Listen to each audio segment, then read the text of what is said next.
Assalamualaikum Dr. Shafiqi. I would like to introduce the team behind this assignment and outline what we will be covering today.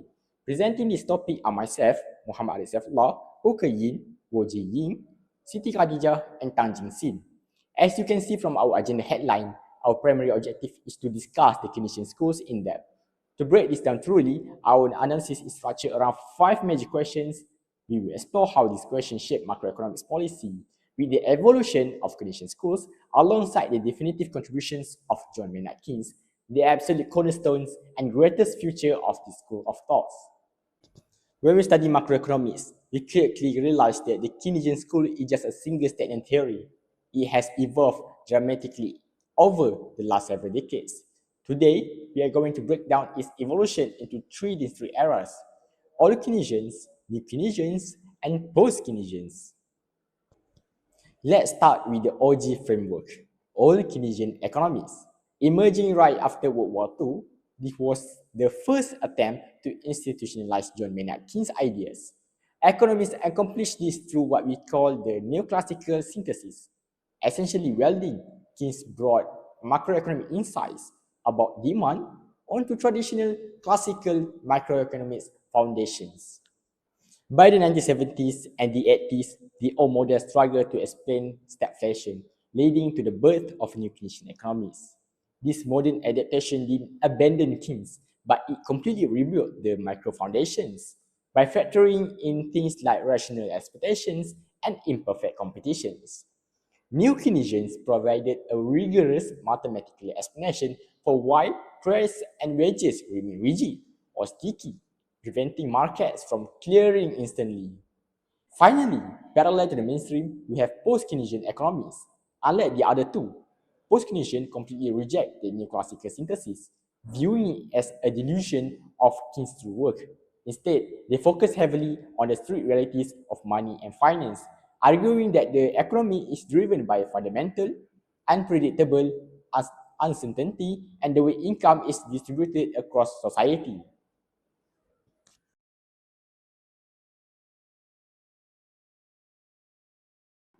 Now, let's look at the foundational pillar of Keynesian thought, its intense focus on macroeconomics. First, Keynesian economics is all about focusing on the big picture. Unlike early schools of thought that spend their time analyzing individual firms or single consumers, the Keynesian schools step back to look at the entire national economy as one interconnected system. To do this, it relies on the study of aggregates. Instead of looking at one business revenue or one household's budget, it analyzes massive total variables. We are talking about total national income, overall employment levels, total economic output, and aggregate consumption and investment. Why does this matter? Because Keynes argued that this macro view is the key to solving economic crisis.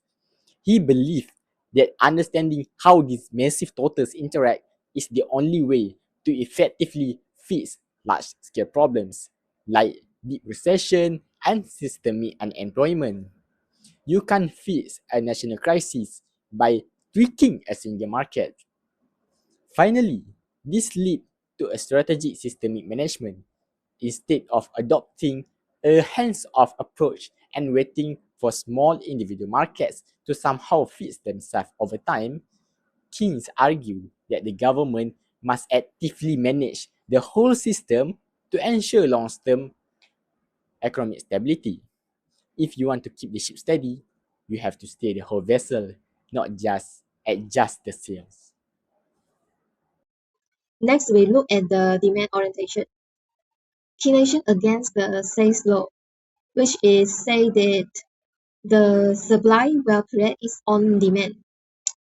This means that when the firm produce the output and then it will get sales, right? So the worker will get the wage and then they will use their wage to buy other things.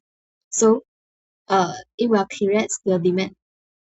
But the Keynesians say that the effective demand, which is the aggregate demand, is the key determinants of economic activity and employment. which means that how much the firm will produce the output is depends on how much the estimated sales, and the estimated sales is depends on the effective demand. So let us look at the example. Let's say this is the telephone market, and then they have 10 consumers in the market. Each of them will only buy at most 2 telephones. So the maximum sale is 20 telephones. So now firms will do the decision to produce 20 telephones. If they produce more than 20, which is over that, the firm will not achieve the potential output. The potential output is the level of output that would exist if there were full employment.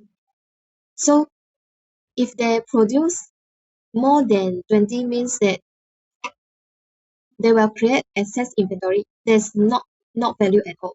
So the effective demands establish the economy's actual output, and if actual output is less than potential output, the unemployment will exist. This is the process when the market is having the insufficient aggregate demand. So the sales will decline and cause the inventory accumulate, which means the excess inventory. So the firm will reduce the output and lay off the worker because the profit already getting down. So this makes the people income decrease. And then we know when we have no more money, the consumption will decrease more. So if this process keep continuous, the economy will recession and having the unemployment. If in the long term, the economy will having the depression and prolonged unemployment. According to Keynesians, economic instability occurs because planned investment spending is highly unpredictable. Fluctuations in investment create recurring booms and recessions in the economy. Changes in investment will lead to multiplier effects on national income through the multiplier process. From the Keynesian view, equilibrium between saving and investment is achieved mainly through the changes in national income rather than through interest rate adjustments. So why does this happen? Because investment spending is influenced by two factors. One of the factors is interest rate, which is determined by the liquidity preference and the money supply. Another factor is MEC, which is marginal efficiency of capital, which refers to the expected profitability of new investments, such as investment in new capital goods. So this MEC depends on business expectations about future profits and the cost of capital goods. Since expectations about future profits are unstable, so investment spending becomes volatile. This volatility is one of the major causes of business cycles and economic fluctuations. Hi, Assalamualaikum and good morning everyone. My name is Siti Khadijah binti Yasir Arfan and my metric number is 306073. So today I'm going to explain about wage and price rigidity according to the Keynesian view. Keynesian economists believe that wage and price are downward rigid during economic downturn.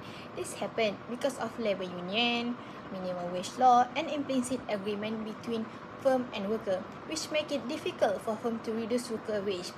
When aggregate demand decrease, firms usually do not cut wage. Instead, they reduce production and lay off workers. As a result, employment increase rather than wage falling. Therefore, employment decrease but wage or prices do not decline immediately. Deflation only occurs during extremely severe depression. In addition, prices are considered sticky downward, meaning that prices do not fall quickly. Firms avoid lowering price because of fixed costs, menu costs, and the expectation that the recession is only temporary. Therefore, firms respond to low demand by reducing output instead of reducing prices. The consequence for the economy is that a fall in aggregate demand causes output and employment to decrease, while wage and prices remain relatively stable in the short run. According to the Keynesian view, wage and prices rigidity can harm the economy because wage cut reduce worker purchasing power. The causes of this is consumption and aggregate demand to fall further. Firms then respond by reducing output and laying off more workers. Falling prices also increase the real burden of debt, while lower profit discourage business in investment. In addition, wage Wage reduction may create labor conflict and strike. Keynesian economy believes that the government should not just wait for the economy to adjust by itself. Instead, the government should actively use the fiscal and monetary policy to stabilize the economy. So, during a recession, the economy is weak, and the businesses usually produce less, and people also spend less, and the unemployment rate is high. So Keynes suggests using the expansionary policy to stimulate the economy. For fiscal policy, the governments can increase the government spending and reduce taxes. When government spending is increased, which means there will be more money to entering the economy. So, for example, the governments may spend on infrastructure or public project, and the firm that involved in this project will earn more income. And to run this project, the firm will need to hire more workers. So this also helps the economy to increase the consumption. So when the tax is reduced, people usually would have more disposable income. So definitely they will spend more. And for the monetary policy, the central bank can increase the money supply. When the money supply increase, the interest rate usually fall, and this low interest rate will make the borrowing more cheaper. So the firm will more willing to invest, thus the investment is increased. So as a result, increase in consumption, government spending, and also investment will definitely increase the aggregate demand, and the total output also increase, and hence the unemployment will decrease. Then during the inflation, the prices rise too fast. So this usually happen when the demand in the economy is too high. So the government may use a contractional policy to slow down the spending. For fiscal policy, the governments can reduce the government spending and increase the tax. So this will reduce the amount of money that the people and firm can spend. For the monetary policy, the central bank can reduce the money supply. So when money supply decrease, the interest rate will definitely rise, and this high interest rate will make the borrowing more expensive, so the investment will decrease. So as a result, aggregate demand will decrease and inflation pressure also will be reduced.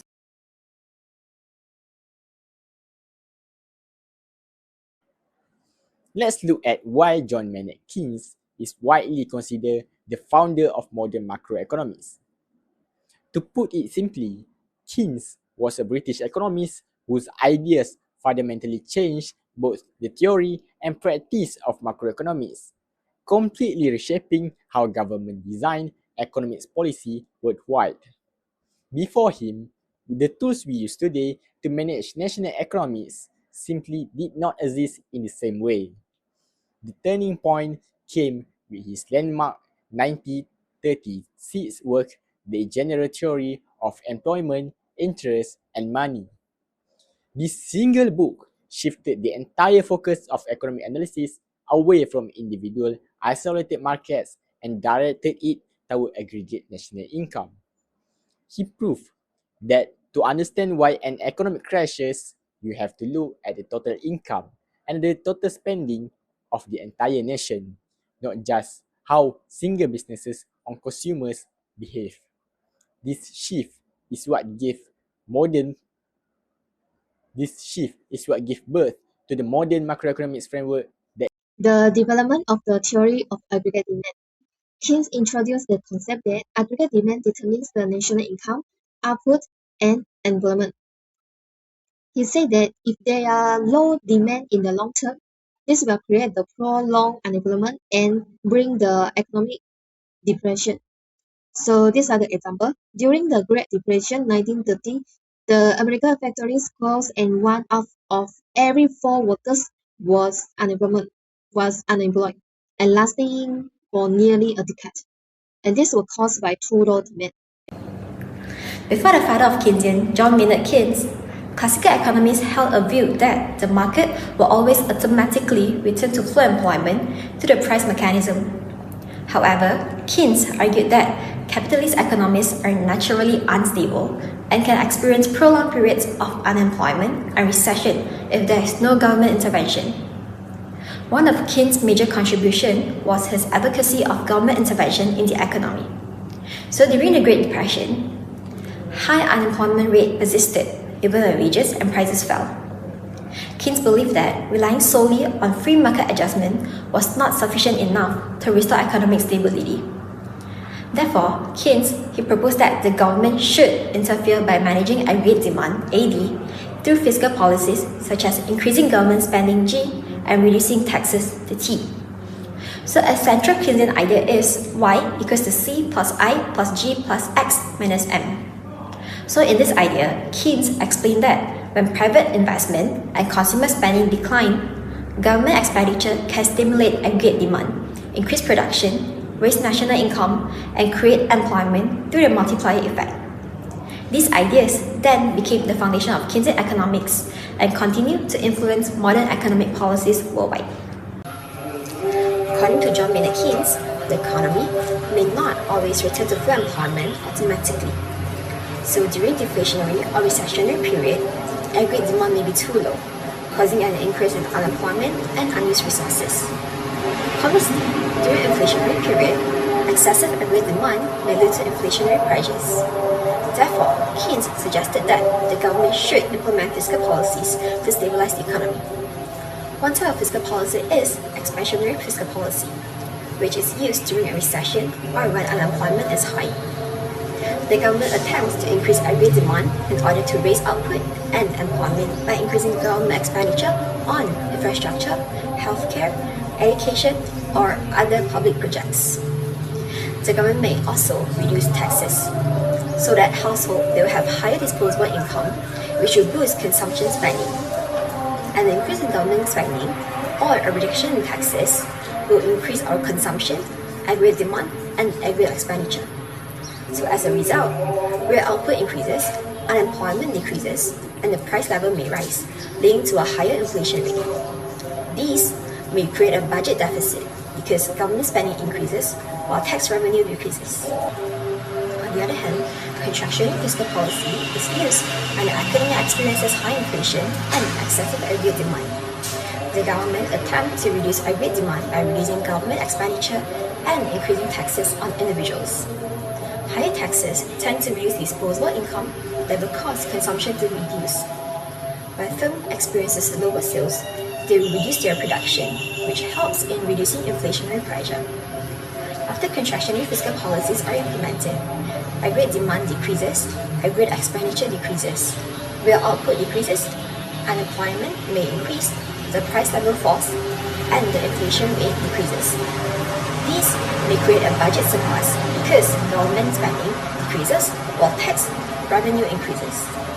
Therefore, we can conclude that in Keynesian thoughts, fiscal policy is an important stabilization tool because market forces alone may not quickly restore full employment equilibrium. Government intervention through expansionary and contractionary fiscal policies helps in stabilizing the output, employment, and prices in order to maintain economic stability.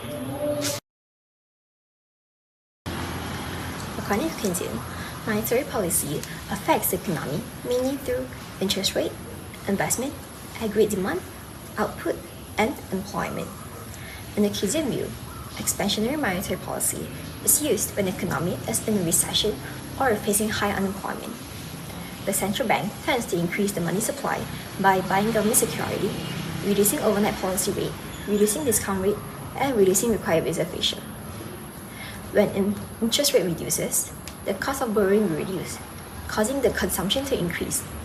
Since investment is sensitive to interest rate, lower interest rate encourages the firm to invest more. As a result, investment increase, aggregate demand increase, aggregate expenditure decrease. So the output and employment will then increase. Through the multiplier effect, national income increase while the price level increase will help to boost economic growth. Meanwhile, Contractionary monetary policy is used when the economy experiences high inflation. The central bank aims to reduce money supply by selling government securities to the public, increasing overnight policy rate, increasing discount rate, increasing required reserve ratio. As interest rate rises, the cost of borrowing increases, causing the consumption to decrease. Since investment is sensitive to interest rate, higher interest rate reduces the investment spending. Consequently, aggregate demand and aggregate expenditure will also decrease. Output and employment then fall, leading to a decrease in national income through the multiplier effect. Inflationary pressure also will decrease. This policy helps to slow down the economic growth and stabilize inflation, but at the same time, may increase unemployment in the short run. However, during a recession, Keynesians believe that monetary policy may become less effective due to a liquidity trap. A liquidity trap occurs when interest rates are already extremely low, close to zero, and people prefer to hold their cash instead of buying bonds. In this situation, investment does not respond much to lower interest rate. Therefore, fiscal policy becomes a more effective option for stimulating the economy. So today, I'm going to explain about Keynesian view on employment and unemployment. Keynes argued that the unemployment can exist even when the economy is in equilibrium because of involuntary unemployment. What is involuntary unemployment? It refers to a situation where workers are willing to work at the current wage rate but are unable to find job. Unlike classical economies, Keynes rejected the idea that the labor market automatically reach full employment. Classical economists believe that wage flexibility will ensure that everyone who wants to work will find employment. However, Keynes argued that wages are rigid downward and do not adjust easily during economic down. According to the Keynesian view, unemployment mainly occurs because of insufficient aggregate demand in the economy.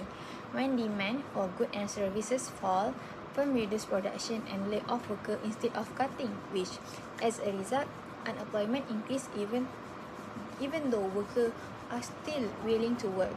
Therefore, Keynes believes that the economy may remain below full employment for a long period unless government intervenes through fiscal or monetary policy to increase aggregate demand and stimulate economic activity. Introduce 5 important economic concepts in the Keynes theory. The first is multiplier effect, which refers to how an initial increase in the spending can create a bigger increase in the national income. So, for example, the government increase spending on infrastructure or maybe development projects. The firms that involved in the projects may receive more income, and to run the projects, the firm will need to pay for the worker for more wages, or maybe they will hire more workers, and after that the workers will have more income to spend on goods and services, and this spending will become an income for other firms.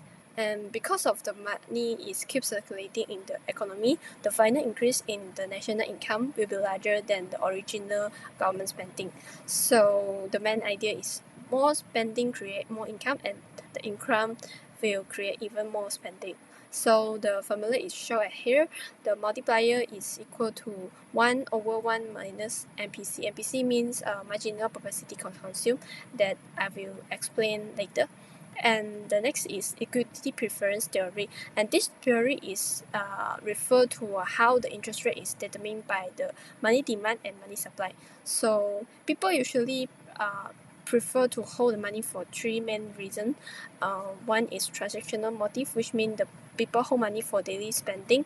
The second is precautionary motive, which means the people hold money for emergency. And the third is speculative motive, which means the people holding money because they expect to find the better financial opportunity later.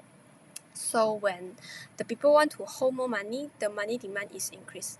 And if the money demand increase but the money supply is held constant, the interest rate will rise. However, if the central bank want to reduce the interest rate, it will need to increase the money supply, and that will cause the economy have more money inside, and this will cause also the interest rate to fall. And when the interest rate is low, which means that the borrowing also cheaper, so it will encourage more firms to borrow the money from bank and to invest more. So it will lead to an increase in the aggregate demand, and also the output also create more jobs. So the next is effective demand. Effective demand is an important concept in Keynesian economy because it brings a means that actual demand in the economies that the firms expect to receive. So it's supported by the real purchasing power, and it is not only what the people want to buy, but the people are able and willing to buy. So Keynes believe that employment depends on the effective demand. In Keynesian theory, the effective demands appear at the point where aggregate demands equal to aggregate supply. So at that point, the firm decide what the level of output and employments. And for example, when the effective demand is high, the firm will expect higher sales, so they will increase productions and hire more workers. So as a result, the employment will decrease. However, when the effective demand is low, the firm will expect low sales, and they will reduce the productions and hire fewer workers. This causes the unemployment to increase because of this, Keynes argued that when the effective demand is too low, the government should intervene by increasing the spending to stimulate the economy. And the fourth is marginal propensity to consumption, MPC, which means the proportion of extra income that the people spend on consumptions. For example, if a person receives extra 100 ringgit and spend 80 ringgit, the MPC will be equal to 0.8 because MPC is equal to the change of consumption over the change of income. So MPC were very important because it affects the multiplier effect. When MPC is high, people will spend more of their income, and this will create income for other business and workers too. As a result, the multiplier effect will become stronger. So conversely, vice versa. So, and the following concept is animal spirit. So animal spirit refer to the emotions, instinct, and confidence that influence the economy's decisions. So Keynes believed that the people and firm do not make their decisions based only on the rational calculations because their feelings and perspective of future also matters. So we can link animal spirit to the confidence and expectations of the business owner.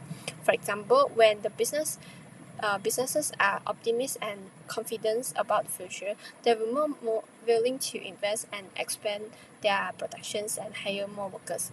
However, when the businesses are pessimistic and lack of confidence, they may reduce investment even if the interest rate is really low. So as a result, output, employment, and aggregate demand may decrease. Let's look at the pre-shift to macroeconomics. Before Keynes even published his core theories, massive structure changes were already happening. The rapid expansion of industrial growth and the extreme demands of World War I forced a massive shift. Government realized they could no longer just look at the individual markets. They had to start measuring and managing the entire national economy as a single unit just to survive the war. And production demands. This brings us to the Keynesian synthesis. It's a common misconception that Keynes invented a single modern policy from scratch. In reality, policies like public works program and deficit spending were already being experimented and used by practical policymakers, especially in the United States. Keynes' true genius, however, was that he took this scattered real-world experiment and became the first to unify them into a single logical economic framework. He provided the missing scientific math and theory why this policy worked, turning random emergencies. Let's talk about how these theories actually transform real-world government behavior, completely changing the playbook for modern economic policy. First, we saw the rise of deficit spending. For generations, government believed they had to balance their budgets like a household, never spending more than they brought in. Keynes flipped this. He convinced the government to intentionally use deficit spending, meaning spending more money than they collect in taxes, to jumpstart the demand during slow economic periods. When the private sector stops spending, the government intentionally goes into debt to keep the engine running. Second, this led to a massive expansion of public investment. Policies shifted away just maintaining the status quo toward throwing huge amount of money into public infrastructure and social programs. The goal wasn't just to build roads or schools just for the sake of it, but to use this massive project to guarantee long-term employment and secure steady economic growth when private investment dry up. Finally, government adopted active stabilization policies. Instead of just sitting back and watching the economy ride out its up and down, government began using counter-cyclical policies. Think of it like an economic thermostat. When the economy is overheating, causing high inflation, the government steps in to cool it down. Conversely, when the economy is freezing up in the recession, the government pumps it up with spending to minimize the destructive damage of the business cycles.